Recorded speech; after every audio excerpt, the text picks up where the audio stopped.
Olá! Hoje a gente mergulha em Gênesis, capítulo 9, um texto que é pura intensidade.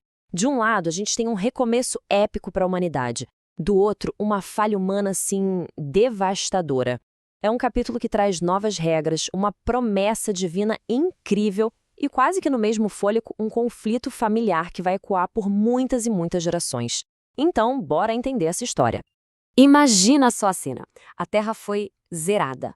Só Noé e a família dele sobreviveram. A grande questão que fica no ar é, com o mundo inteiro parecendo uma tela em branco, como é que se recomeça? E mais importante ainda, quais são as novas regras do jogo?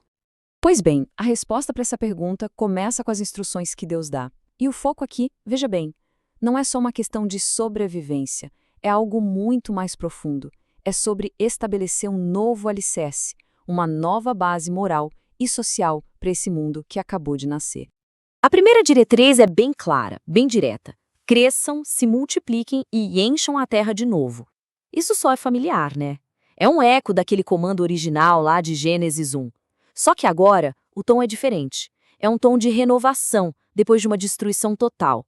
É basicamente a grande segunda chance da humanidade. E aqui a gente começa a ver a formalização de novas regras para a vida. A relação entre os humanos e os animais, por exemplo, muda drasticamente. O domínio passa a ser baseado no medo. A alimentação também muda. Agora se pode comer carne, mas com uma condição bem importante. E pela primeira vez na história, a pena capital é estabelecida como um princípio para proteger a vida humana. Essa restrição sobre o sangue, sabe, ela é muito mais do que uma simples regra de dieta. É uma declaração teológica muito poderosa. O texto está dizendo que o sangue é a vida.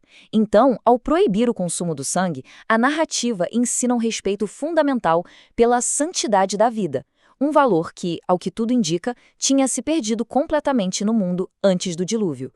Ok, depois de estabelecer as regras da vida na Terra, a narrativa introduz um conceito que é simplesmente central para tudo que vem depois: a aliança.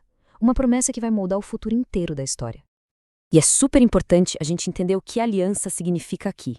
Isso não é um acordo entre partes iguais, um contrato. É um pacto que parte de Deus, uma promessa unilateral. E um detalhe, ela não é feita só para a humanidade, mas para toda criatura viva. É, na essência, uma garantia divina. E a essência da promessa é essa: uma declaração absoluta, final. O dilúvio, como um instrumento de julgamento universal, nunca mais vai ser usado. Essa promessa dá uma base, uma estabilidade para o mundo recomeçar, sem aquele medo constante de uma aniquilação total. Uma promessa com essa magnitude toda, ela pediu um sinal à altura, né? Algo visível, duradouro, um lembrete constante. E o mais interessante é que o texto diz que não é um lembrete só para a humanidade, mas para o próprio Deus. E esse sinal é o arco-íris. Pensa que simbólico. Ele surge justamente depois da chuva, o mesmo elemento que trouxe a destruição. Com isso, o que era um símbolo de perigo se transforma num símbolo de esperança, de fidelidade. Cada arco-íris se torna, então, um lembrete físico e visível dessa aliança eterna. Só que, bem quando a história chega no seu pico de esperança e promessa, a narrativa dá um giro de 180 graus. A gente sai do céu e volta para a terra, focando numa tenda, um lugar onde a fragilidade humana vai reaparecer de uma forma bem dramática. É isso mesmo, a segunda metade do capítulo muda o tom da água para o vinho. A gente sai dessa escala cósmica grandiosa e entra num drama doméstico, íntimo. E o que a gente encontra é a primeira grande crise da família pós-dilúvio. A sequência dos eventos aqui é crucial para a gente entender o drama. Vamos lá. Primeiro, Noé, o herói do dilúvio, se torna agricultor, planta uma vinha. Aí vem o incidente. Ele se embriaga com o próprio vinho e fica inconsciente, nu, dentro da sua tenda. Então, seu filho Cã entra, vê a cena e, em vez de cobrir o pai, ele sai e conta para os irmãos, expondo a situação. Sem e Jafé, por outro lado, tem uma reação oposta. Eles pegam uma capa, andam de costas para não verem a nudez do pai e o cobrem, preservando a sua honra. O ponto central aqui é o contraste gritante nas reações. A falha de Noé, claro, é o que dá início a tudo, mas a história muda o foco para a resposta dos filhos. De um lado, o desrespeito de Cã, que expõe a vergonha. Do outro, a honra e o respeito de Sem e Jafé, que cobrem. Essa diferença fundamental de caráter vai ter consequências gigantescas, definindo o futuro das suas linhagens. Quando Noé acorda e fica sabendo o que aconteceu, a reação dele não é de vergonha, mas de julgamento.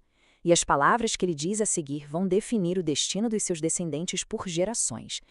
E a consequência é severa. E é muito importante notar que a maldição não cai sobre Cã diretamente, mas sobre o filho dele, Canaã. Essa maldição de servidão não é só um castigo familiar. Ela estabelece um conflito que vai se tornar um tema central em muitas outras narrativas da Bíblia. Em contraste total com a maldição, Sem e Jafé recebem bênçãos. Sem, de quem viria Abraão, é abençoado com uma relação especial com Deus. Jafé recebe uma bênção de expansão e prosperidade.